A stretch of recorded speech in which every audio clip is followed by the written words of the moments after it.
Ama naming makapangyarihan sa lahat, sinasamba po kita sa lahat ng oras.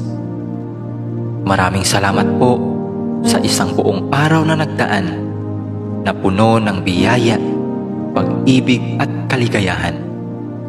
Salamat din po sa mga pagsubok at mumunting mga luha na dumating sa aking buhay, na alam ko pong siya po ninyong paalala sa akin na kayo po ay Diyos na buhay.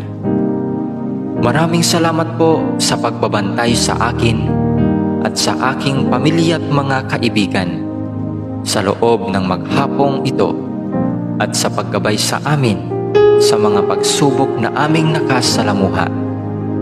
Alam ko pong nariyan kayo sa aming tabi sa lahat ng oras upang kami ay bantayan at gabayan. Nagpapasalamat